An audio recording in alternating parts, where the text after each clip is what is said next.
అందరికీ నమస్కారం అండి. ఆర్ఎస్ ప్రవీణ్ కుమార్ గారు నాకు దేవదాస్ గారి ద్వారా పరిచయం.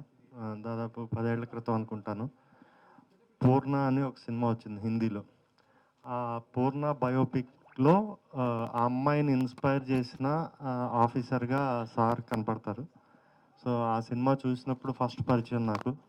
అప్పటికి ఆయన ఇంకా సర్వీస్‌లో ఉన్నారు. సో, బేసిక్‌గా ఆ 'పూర్ణ'తో పాటు 'ఆనంద్' అనే ఒక అబ్బాయి కూడా ట్రైన్ అయ్యి ఎవరెస్ట్ ఎక్కారు. ఇద్దరు ట్రైబల్ ఏరియా నుంచి ఇద్దరు పిల్లల్ని తీసుకొని వాళ్ళని ట్రైన్ చేసి, వాళ్ళకి స్పాన్సర్ చేసి, వాళ్ళని ఎవరెస్ట్ ఆహ్, ఎక్కడానికి కావాల్సిన వనరులు అన్నీ సమకూర్చి, వాళ్ళకి ఎంతో ఎత్తుకు తీసుకెళ్లారు. 'ఆనంద్' అనే అబ్బాయి మా ఊరు పక్కననమాట. భద్రాచలం దగ్గర మాది కూడా ట్రైబల్ ఏరియా. సో, నేను చెప్పొచ్చేదేంటంటే ఒకళ్ళకి డబ్బు సాయం కన్నా ఏదైనా వేరే సాయం కన్నా కూడా విద్యాదానం ఎంత గొప్పగా ఉంటుంది అన్నది వీళ్ళిద్దరూ ఉదాహరణ. ఇలాగా ఎంతోమంది లైఫ్‌లని ఆర్ఎస్ ప్రవీణ్ కుమార్ గారు తీర్చిదిద్దారు. సో, న్యాచురల్‌గా వాళ్ళ నెక్స్ట్ జనరేషన్ అంతా కూడా వాళ్ళ జీవితాలు ఒక మంచి పదంలోకి వెళ్ళిపోతాయి. ఆటోమేటిక్‌గా వాళ్ళు ఇంకో అంటే వాళ్ళు తీసుకున్న సాయానికి వాళ్ళు తిరిగి చేయాలనుకున్న దానికి ఇంకో 10 మందిని చదివిస్తారు. అలా చాలామందిని చదివిస్తూ ఎంతోమంది జీవితాలని సార్ తీర్చిదిద్దారు. సో, అదొక ఇన్స్పిరేషన్‌గా తీసుకోవాలి మనందరం గూడా. ఇందాక నేను చెప్పినట్టు మాది ట్రైబల్ ఏరియా అని చెప్పాను కదా!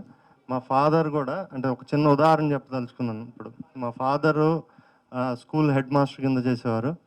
చేసినప్పుడు 7th క్లాస్‌లో ఒక అమ్మాయి ట్రైబల్ అమ్మాయి. ఆ అమ్మాయి నేను పేరు కావాలని చెప్పట్లేదు.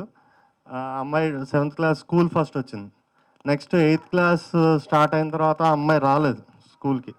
మా ఫాదర్ అడిగారట ఎందుకు రావట్లేదంటే, వాళ్ళ ఫాదర్ గొర్రెలు కాస్తారండి. వాళ్ళకి ఆర్థికంగా బాలేదు. అందువల్ల ఆ అమ్మాయి ఇళ్లల్లో పనులకు వెళ్తుంది అని చెప్తే, ఆ అమ్మాయిని మా నాన్నగారు ఏమన్నారంటే, అప్పుడే మేము జస్ట్ మా అన్నయ్య అమెరికా వెళ్ళాడు, ఉద్యోగం చేస్తున్నాడు. అలా చిన్న చిన్నవి. మేము పెద్ద వెల్ ఆఫ్ ఏం కాదు. అయితే మా అన్నయ్యకి నాకు ఫోన్ చేశారు. చేసి కొంచెం మనం ఈ అమ్మాయిని 10th క్లాస్ వరకు పుష్ చేద్దాము. ఇక్కడే స్కూల్ కాబట్టి అని అన్నారు. అమ్మాయి 10th క్లాస్ మా డిస్ట్రిక్ట్ ఫస్ట్ వచ్చింది. మళ్ళీ మా నాన్నగారు ఏమన్నారంటే పక్కన భద్రాచలం పంపించి ఆ అమ్మాయిని ఇంటర్ వరకు చదివిద్దాము. ఎందుకంటే ఇంటర్ చదివిందంటే ఇంకేదో ఒక ఉద్యోగం చేసుకుంటుంది అన్నారు. ఆ అమ్మాయి మళ్ళీ ఇంటర్లో మళ్ళీ చాలా పెద్ద ర్యాంక్ వచ్చింది. తర్వాత డిగ్రీ వరకు చదివిద్దాం అన్నారు. డిగ్రీ అయిపోయింది.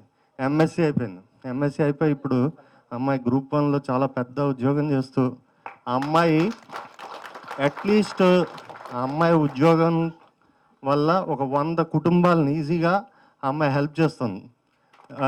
సో, ప్రవీణ్ కుమార్ గారిని చూసిన రోజు కూడా నాకు అదే గుర్తొచ్చిందనమాట. అంటే ఎంతమంది లైఫ్లు అంటే మా నాన్నగారు ఇద్దరు ముగ్గురికి ఇలా చేసుంటే మా నాన్నగారి ద్వారానే ఇంత మార్పు వచ్చిందంటే ప్రవీణ్ కుమార్ గారి ద్వారా ఎన్ని వేల కుటుంబాలు బాగుపడి ఉంటాయి అన్నది తెలిసింది. ఇంకా ఈ సినిమా గురించి వస్తే దుర్గా గారు నాకు ఫస్ట్ నుంచి పరిచయం. ఈ ప్రొడ్యూసర్ గారు వచ్చి అడిగినప్పుడు ఎవరన్నా మంచి డైరెక్టర్ని చెప్పండి అంటే మన దుర్గా గారిని చెప్పాను. సో, ఆయన ఈ సినిమాని చాలా బాగా తీశారని తర్వాత వారు కితాబు ఇచ్చారు. అలాగే నందకిషోర్ గారు కూడా చాలా మంచి యాక్టరు. వీళ్ళందరూ కలిసి ఒక మంచి బయోపిక్ తీశారు. ఇది చాలామందికి ఇన్స్పిరేషన్ కావాలని కోరుకుంటున్నాను. Thank you very much.